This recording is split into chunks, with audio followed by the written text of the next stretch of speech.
C'est la terre, assujettissez cette terre et dominez sur tout ce qu'il y a sur la terre. Voilà les pouvoirs que Dieu avait donnés à la famille. Mais pour que vous puissiez dominer, assujettir, pour que vous puissiez gouverner et remplir la terre, il fallait que la famille reste unie. Amen, bien-aimés dans le Seigneur. Pourquoi? Parce que la famille est le temple familial. Ce qui montre l'ombre céleste.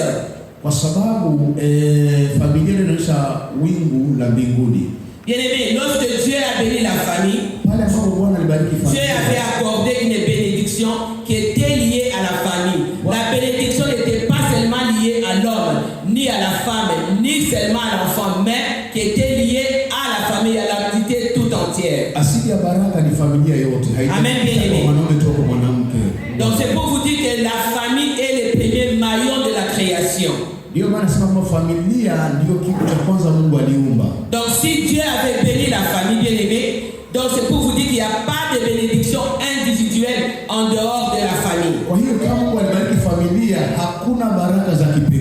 Donc quand le mari est béni, la femme et les enfants font partie de cette bénédiction.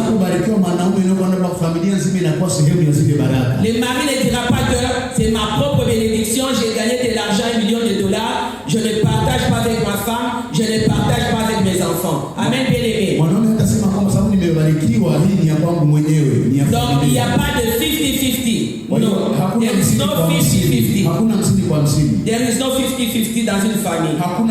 Donc c'est 100%. Pourquoi? Parce que c'est la cellule qui est faite par Dieu. Pour être une équipe gagnante. Donc le mari gagne $1 million. Le $1 million est partagé à toute la famille. Et toute la famille bénéficie de ces $1 million. Amen, bien-aimé dans le Seigneur. Donc c'est pour comprendre que lorsqu'on parle de la famille bien-aimée, il y a deux éléments importants de la famille qui révèlent le caractère de Dieu. Le mariage et la parentalité. Bien-aimé, l'amour entre le mari et la femme va donner un tableau d'amour de Christ pour nous, qui représentons l'épouse de Christ sur la terre. Voilà pourquoi c'est important que les deux restent ensemble unis pour représenter l'épouse de Christ. Parce que Dieu n'est pas séparé. Dieu, le Fils et le Saint-Esprit de Dieu sont unis. Et la famille bien-aimée est le reflet du caractère de Dieu. Et la famille est l'endroit sûr, bien-aimé, est l'endroit où les enfants bien-aimés expérimentent l'amour de Dieu à travers leurs parents.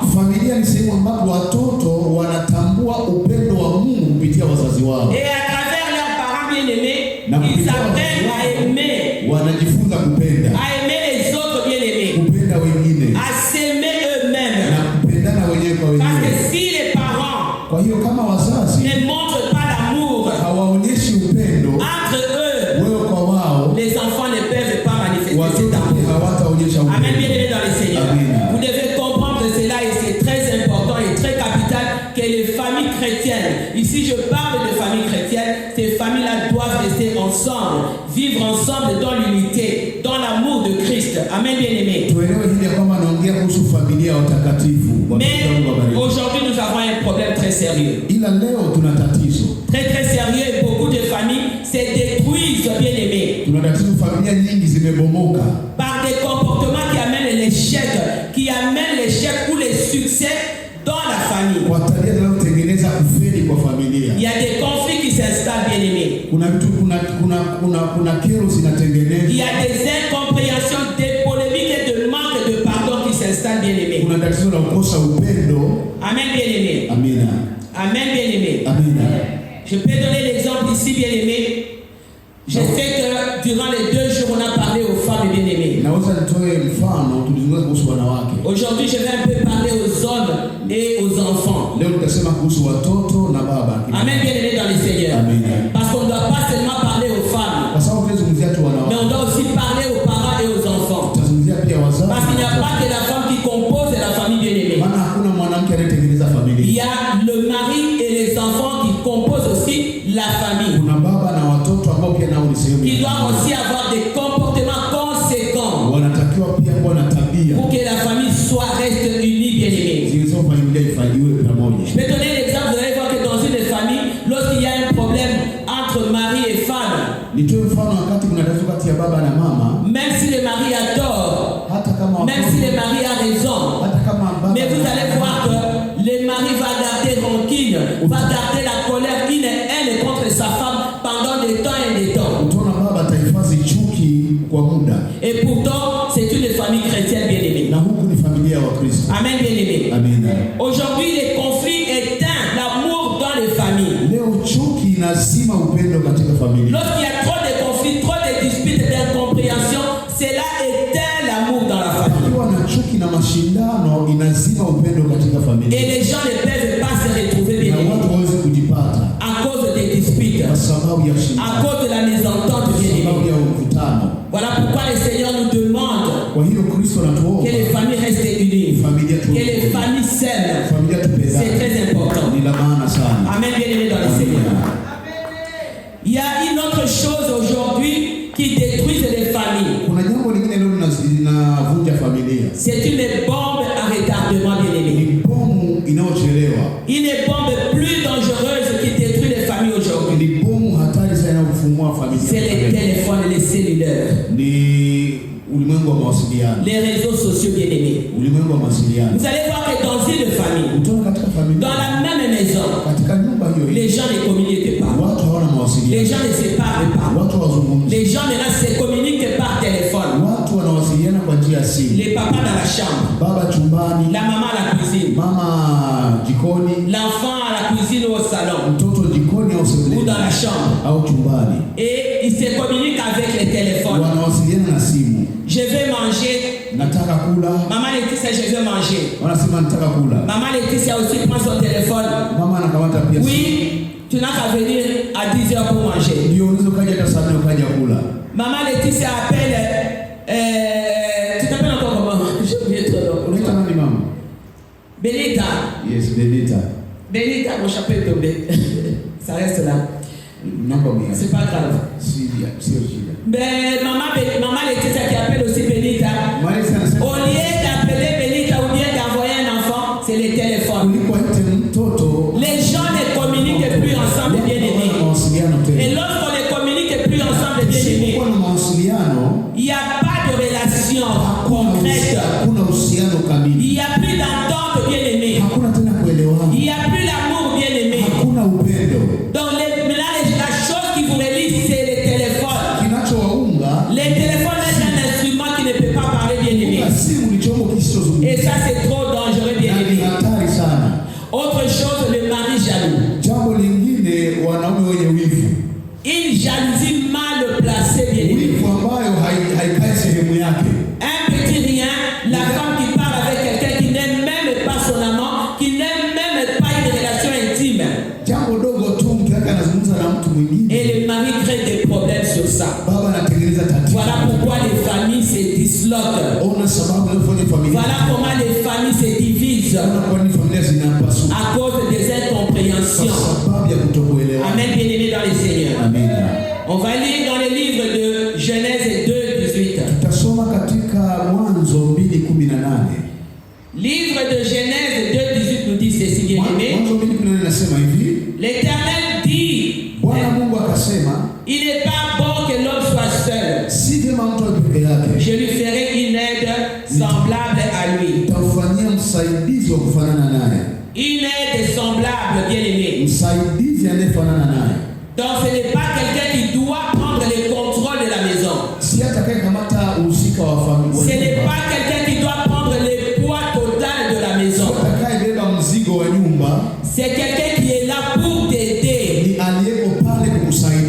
t'en sortir sortir dans tes difficultés.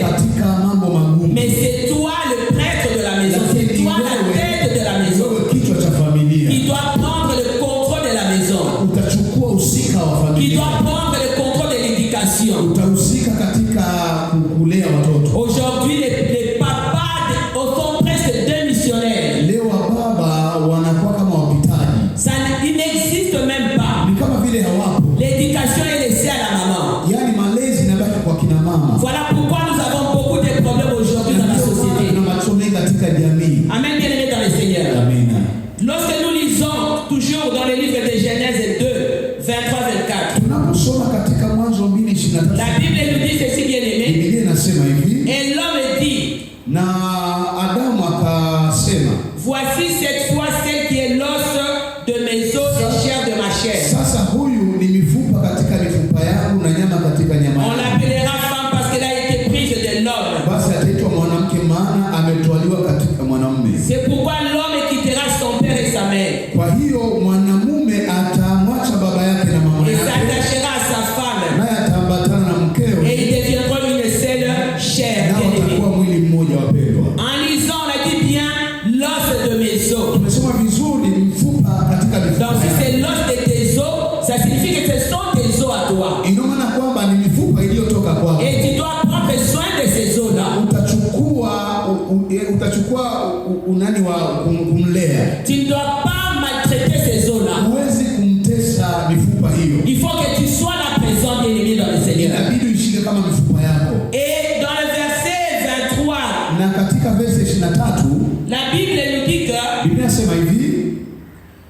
juste 24, bien aimé, j'ai prélevé 3 verbes. Quitter, s'attacher et devenir. Qu'est-ce que ça signifie quitter, bien aimé? On dit que l'homme quittera et s'attachera à sa femme. Bien aimé, la Bible ne nous dit pas que l'homme quittera et s'attachera à sa sœur. La Bible ne nous dit pas que l'homme quittera et s'attachera à sa maman. Non. Mais à sa femme. Bien aimé, quitter signifie cesser de dépendre de la première condition, de la première relation que tu avais. Lorsque l'homme quitte, il quitte ses parents, il quitte sa position d'enfant pour rejoindre la position d'adulte dans le mariage.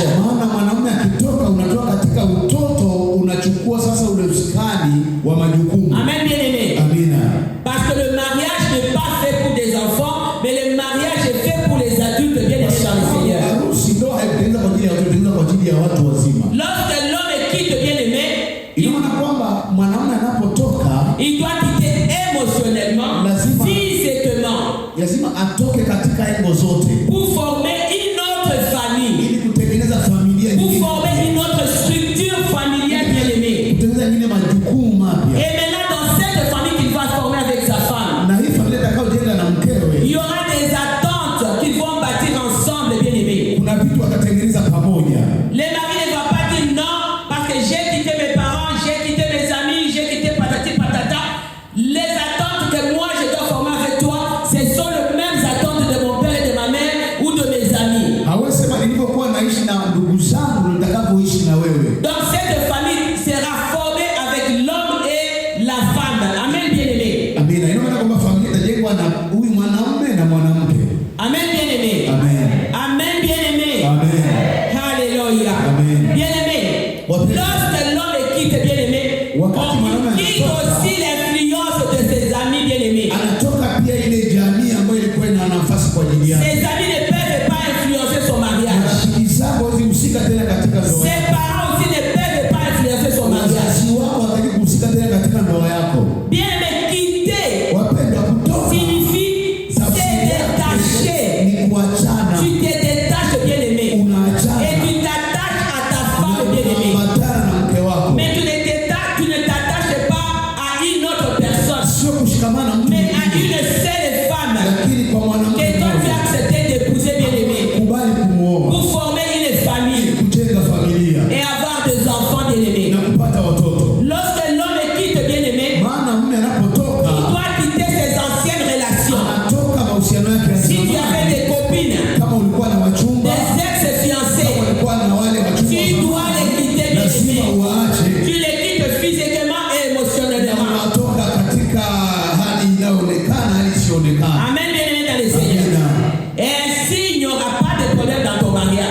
Mais si tu restes attaché à ta vie passée, si tu restes émotionnellement attaché à ta vie passée, bien aimé, tu ne formeras pas une famille heureuse.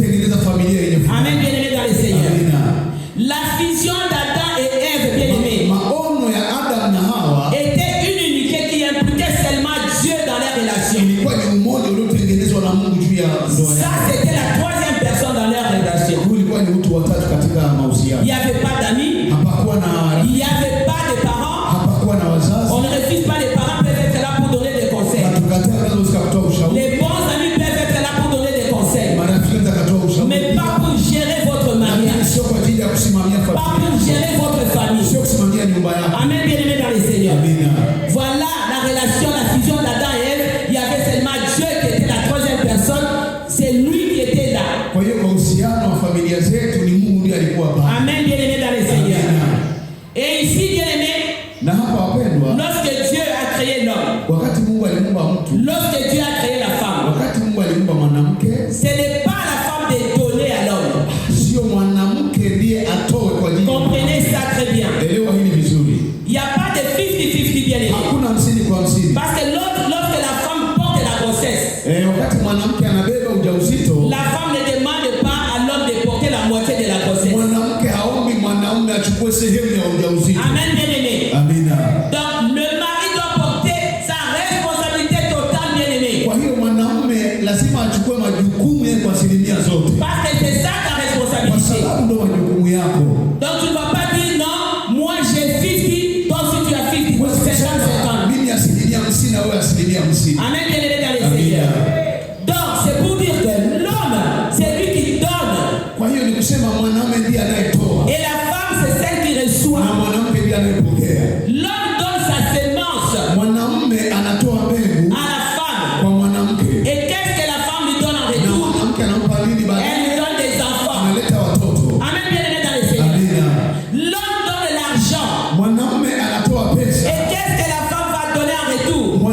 C'est la nourriture sur la table. Amen, bien aimé dans le Seigneur. Voilà, c'est l'homme qui est le donneur et la femme qui est la réceptrice. Amen. J'espère que vous me comprenez très bien. On va lire dans les livres. Amen, bien aimé. Est-ce que vous êtes là? Non, vous n'êtes pas là. Vous êtes là, bien aimé dans le Seigneur. On va lire dans le livre d'Éphésiens 5, 25. Tunasoma Efeso 5:20. La Bible nous dit ceci. Biblia inasema hivi. Marie, aimez vos femmes. Wanaume wapendeni wake zenu. Comme Christ a aimé l'église. Kama Kristo alivyolipenda kanisa. Et s'est livré lui-même pour elle. Alitoa mwenyewe kwa ajili yao. Donc on dit le mari doit aimer la femme. Leo tunaambiwa wanaume wapende wake zao. Ici en lisant très bien la Bible, on n'a pas dit que la femme doit aimer le mari. Kwa kusoma vizuri sijaambiwa mwanamke ndio mpende mume. On a dit le mari doit aimer sa femme. Tumeambiwa mume ampende mume. Dans l'amour que tu as dans ton cœur. Kwa hiyo upendo ulionao katika moyo. Cet amour doit aller vers ta femme. Tu dois aimer ta femme. La Bible nous dit que la femme va être soumise, mais le mari doit aimer. Et cette parole demande au mari d'aimer les femmes de manière sacrificielle, bien aimée. Et inconditionnelle, comme Christ avec l'église. Christ aime l'église d'une façon inconditionnelle, bien aimée. L'amour de l'homme, bien aimé, doit aller plus loin. Ton amour nécessite des sacrifices, la patience et la protection pour ta femme. Mais l'amour de l'homme ne doit pas être basé sur le mérite, sur l'argent ou sur la taille de la femme.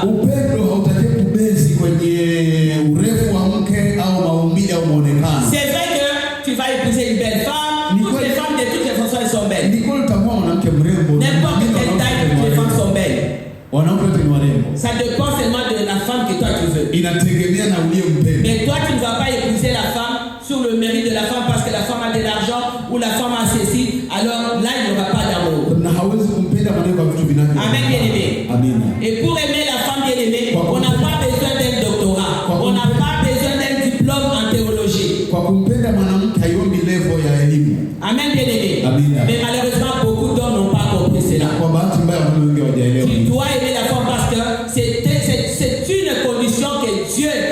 donné, tu dois. C'est un commandement. Amen, bien-aimés dans les Seigneurs. La parole nous dit, la parole ne nous dit pas que tu aimes quand tu as envie d'aimer. Non. Tu dois aimer ta femme bien-aimée. Amen. Et Christ n'a jamais abandonné son église. Christ continue à montrer l'amour inconditionnel à l'église. Laisse-moi te dire, bien-aimé, que la femme n'est pas ton ennemi. La femme n'est pas ta rivale. Amen, bien-aimé dans les Seigneurs. L'amour que Dieu a mis en toi, bien-aimé, c'est un cadeau que Dieu a donné pour vivre un mariage heureux. Si tu manifestes cet amour envers ta femme bien-aimée, et cela va refléter la glorieuse alliance bien-aimée entre Christ et l'Église bien-aimée. C'est très important. Je me rappelle, il y avait un pasteur ghanéen qui disait, ce pasteur-là parlait aux hommes, il dit, si réellement tu montres le vrai amour à ta femme, cette femme-là va fondre comme le beurre dans la marmite au feu. Cette femme sera capable de faire n'importe quoi, même de se jeter dans le feu pour toi. Amen, bien-aimé. J'espère que les papas sont là avec moi. Amen, les papas. Vous n'êtes pas fâchés contre moi. Ne vous fâchez pas contre moi. Amen, bien-aimé. Amen. Bien-aimé dans le Seigneur, il y a de maris qui ont des comportements difficiles. Laisse-moi te dire que la femme n'est pas ta maman. Cette femme a une âme, a un cœur qui a besoin d'affection, qui a besoin de tendresse, qui a besoin d'amour. Mais lorsque toi tu viens bien-aimé avec des caprices, des caprices que ton enfant peut faire, comment maintenant cette femme va se comporter vis-à-vis de toi? C'est vrai que les hommes nous demandent de prêcher les femmes, de parler aux femmes, mais les hommes aussi doivent se prédisposer dans la parole de Dieu et savoir que cette femme a besoin de l'amour, a besoin de ton attention, a besoin de ton affection, bien-aimé dans le Seigneur. Amen, bien-aimé. Alors vous savez pourquoi, bien-aimé, Ève avait donné son attention à l'extérieur.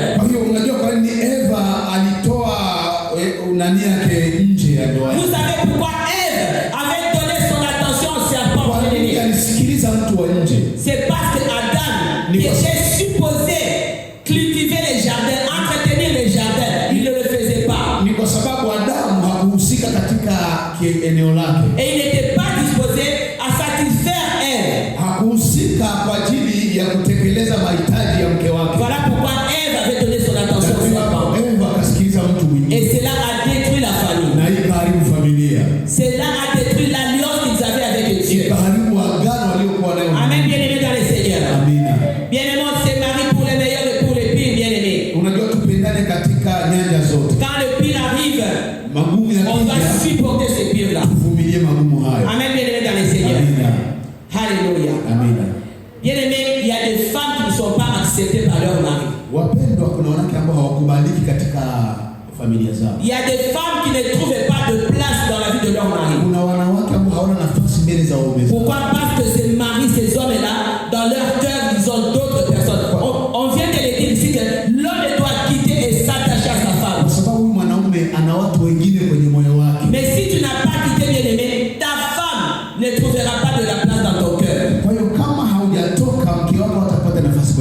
Amen, bien-aimé. Pourquoi? Parce que le principe principal dans les mariages, que beaucoup n'ont pas compris, bien-aimé, que beaucoup d'hommes aussi n'ont pas compris, c'est d'amener sa femme dans la présence de Dieu, bien-aimé dans les Seigneurs.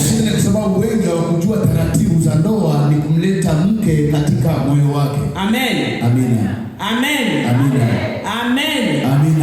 Je vais entendre le papa. Amen. Que Dieu vous, que Dieu vous bénisse. Alors, dans le livre de Éphésiens 5:29. Kwa hiyo katika Efeso 5:29 la Bible nous dit ceci. Biblia inasema hivi. On a lu déjà le verset 25. Tumesoma 25. On dit au verset 26, afin de la sanctifier la femme par la parole. Ili makusudi alitakase na kulisafisha kwa neno. Après l'avoir purifié par le baptême d'eau.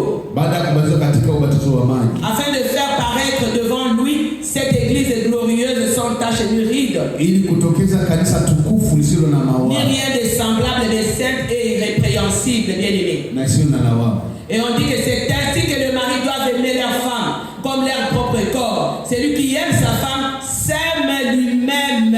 Mwanaume anayependa mke wake anajipenda mwenyewe. Car jamais n'a eu sa propre chair. Maana hakuna mtu anaweza kuchukia mwili wake. Mais il la nourrit et en prend soin comme Christ le fait pour l'église bien-aimée dans le Seigneur. Alléluia, bien-aimé dans le Seigneur. Amen. Bien-aimé, le mari doit prendre soin de sa femme. Wapendwa, wanaume watakiwa washughulikie wake. Nous savons que le diable s'oppose à tout ce qui plaît à Dieu dans le mariage. Tunajua shetani ni mpinzani wa kile Mungu alichofanya. Il y a des choses qu'on a normalisées. Kuna vitu ambavyo waliweka sawa. Amen, bien-aimé dans le Seigneur. Amen. Et les gens, de fois maintenant, les gens conseillent la séparation. Na watu wanatengeneza utengano. Les jeunes ne se marient plus. Na watu hawao tena. Et ils deviennent impolis à l'égard de leurs parents. Na wanakuwa watovu wa nidhamu mbele ya wazazi. Quand les couples ont des problèmes, même dans les églises, on conseille de séparez-vous. Ndoa zikiwa na changamoto hata kanisani hakuna. Mais ce n'est pas ça que Dieu nous demande, bien-aimé. Na hii sio kusudi la Mungu. Et à cause de maintenant, les enfants deviennent impolis à cause de ce qu'ils voient dans leur famille, bien-aimée. Hata watoto wanakuwa watovu wa nidhamu sababu kila wanachokiona katika familia. Mais la Bible nous dit dans le livre de Ephésiens 6:1-3. Inasema katika Efeso 6:3. 1:3. Yes, 6:3. On dit enfants, obéissez à vos parents. Enyi watoto watiini wazazi wenu. Selon le Seigneur. Katika Bwana. Car cela est juste. Maana hii ndiyo haki. Honore ton père et ta mère. Waheshimu baba yako na mama yako. C'est le premier commandement avec une promesse. Amri hii ndiyo amri ya kwanza. Afin que tu sois heureux et que tu vives longtemps sur la terre. Ili upate heri ukae siku nyingi katika dunia. Amen, bien-aimé. Amen. La parole de Dieu te donne un commandement enfant. Neno la Mungu linatupa mwongozo. Tu dois obéir à ton père et à ta mère. Unatakiwa upende baba na mama. Et on dit même que c'est le premier commandement. Sema ndiyo amri ya kwanza. Pour que tu puisses avoir une longue vie sur cette terre, bien-aimé. Maisha marefu hapa. Tu dois obéir à tes parents. Unatakiwa upende wazazi. Tu dois marcher dans l'obéissance. Tembea katika. Tu dois marcher dans la crainte de Dieu, bien-aimé. Unatakiwa tembea katika hofu. Voilà pourquoi aujourd'hui nous voyons beaucoup d'enfants qui meurent assez vite. Unaona kwa nini watoto wengine na tatizo? À cause de manque de respect. Wanakufa haraka ni kwa À cause de manque de crainte. Kwa sababu hawana hofu. Parce qu'ils n'obéissent pas à leurs parents. Hawana heshima kwa wazazi. La parole nous dit pour que tu vives longtemps. Inasema ili uishi muda Tu dois honorer ton père et ta mère. Baba na mama. Si tu n'honores pas ton père et ta mère, bien-aimé, tu n'auras pas une longue vie sur la terre. Amen, bien-aimé dans le Seigneur. Amen. Amen, bien-aimé dans le Seigneur. Et c'est très important que les enfants comprennent cela. Et aujourd'hui, les enfants ne respectent plus les parents. Les enfants font ce qu'ils veulent. Les enfants parlent aux parents comme ils veulent. Comme si c'était leurs amis. Bien-aimé, je vous pose la question, vous qui êtes enfant, qui êtes là. Qui avait porté la grossesse de son père ou de sa mère? Répondez-moi. Qui? Lève ta main. Qui a porté la grossesse de son père ou de sa mère? Donc personne. Donc c'est une raison de plus pour que tu honores ton père et ta mère. Aujourd'hui les enfants disent que c'est mon droit. Ma mère ne peut pas me dire ça. C'est mon droit. Mon père ne peut pas me dire ça. Et il y a même ceux qui vont se prostituer. Et ils disent que c'est mon corps. J'ai le droit de faire de mon corps ce que je veux. Mais tu oublies que ton corps est le temple du Saint-Esprit. Que tu ne peux pas disposer de ton corps de n'importe quelle façon. Et tu dois suivre les conseils de tes parents. Amen, bien-aimé dans le Seigneur. C'est très important, bien-aimé. Qu'on suive les conseils des parents. Qu'on marche dans l'obéissance, bien-aimé. Et avec ça, vous allez former une famille heureuse. Une famille où Dieu est au centre, bien-aimé dans le Seigneur. Amen, bien-aimé dans le Seigneur. Bien-aimé tunapozungumzia utii, on ne parle pas seulement de la femme qui doit se soumettre au mari. Tusemi tu mwanamke anaweza kuheshimu mume. On parle aussi de l'homme qui doit aussi se soumettre à sa femme. Tunasema pia mwanamume anaweza kunyenyekea mke wake. Mais de quelle façon l'homme doit se soumettre à sa femme? Ni katika engo gani? Cela ne signifie pas que l'homme doit être sous sa femme. Haimaanishi kwamba atatawaliwa na mkewe. C'est la femme qui doit être sous l'homme. Ni mwanamke ndiye anaweza kuwa chini ya mwanamume. Mais l'homme doit se soumettre à la femme en tenant compte de la volonté de la femme. Mwanamume anaweza kunyenyekea mkewe kwa kutaka kujua nini mke wake anataka. Et l'opinion de la femme. Nini maamuzi ya mke wake? Et du dialogue entre les deux. Ni mazungumzo kati hao wawili. Parce qu'il y a des hommes qui ne laissent pas les femmes parler. Kwa sababu kuna wanaume wasioruhusu wake zao. Il y a des hommes qui ne laissent pas les femmes donner leurs idées. Kuna wanaume hawakubali wake zao watoe mawazo. La femme veut parler, ah non, toi tu veux te parler. Non, ça c'est pas une idée à apprendre. Hili sio wazo la kufanyia kazi. Mais vous devez vous soumettre l'un à l'autre, bien aimé dans le Seigneur. Parce que la soumission englobe tout, bien aimé. Amen, bien aimé. Amina. Comme j'ai dit hier, que c'est le mari qui a la mission et la femme est sous la mission du mari. Et dans cette mission, la femme doit se laisser conduire par son mari, bien aimé dans le Seigneur. À l'exemple toujours d'Adam et Ève. C'est Adam qui avait la mission. Et Ève était sous la mission d'Adam. Mais comme Ève était insoumise, elle avait détruit la mission de son mari. Amen, bien aimé. Amen, bien aimé. Bien aimé, la famille a un appel spécial.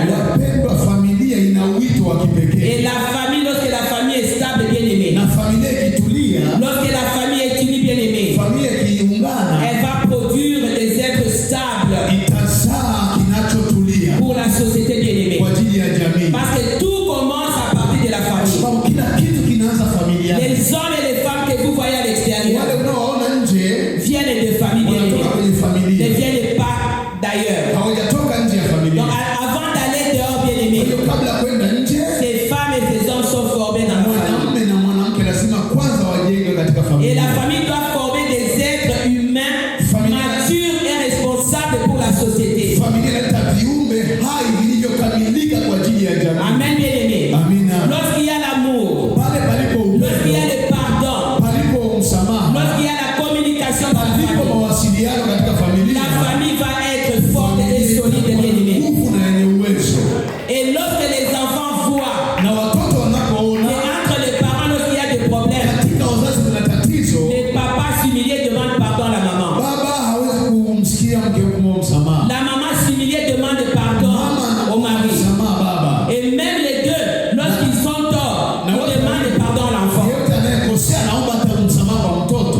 pardon. Et l'enfant trouve normal de dire de méchanceté à quelqu'un. Parce qu'il a vu ses parents se dire de méchanceté. Et il trouve ça normal. Et il va rapporter ça dans la société aussi.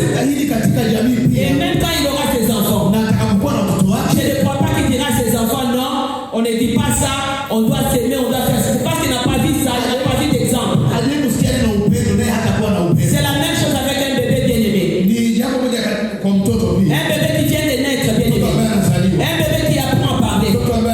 Lorsque tu te mets à côté de ce bébé et tu dis imbécile. Imbécile.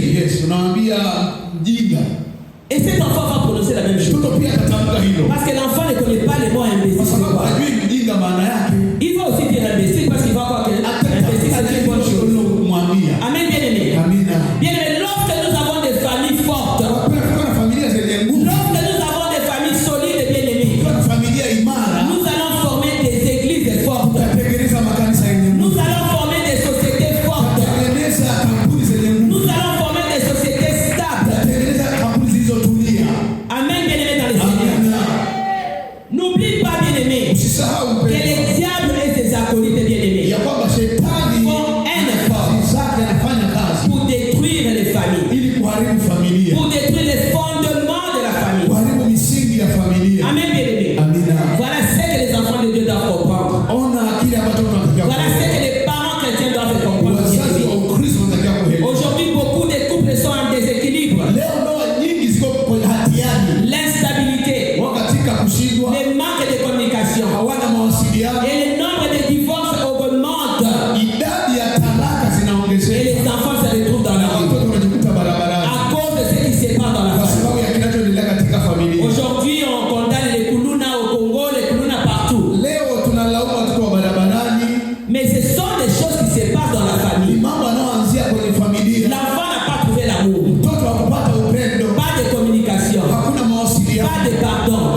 Amen, bien-aimé. Amina. Vous allez voir des maris qui boudent de leurs femmes. Utaona baba ambaye anafanya jambo zuri kwa Des maris qui boudent de leurs enfants. ambao wanasarau watoto wao. Et qui sont gentils avec les autres à l'extérieur. Anafurahia wengine lakini huko anasarau wa nyumbani. Je connais quelqu'un, un mari.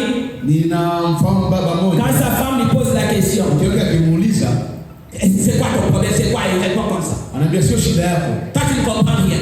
Haujaelewa. Qu'est-ce que tu veux que je t'explique? Unataka tufanye nini?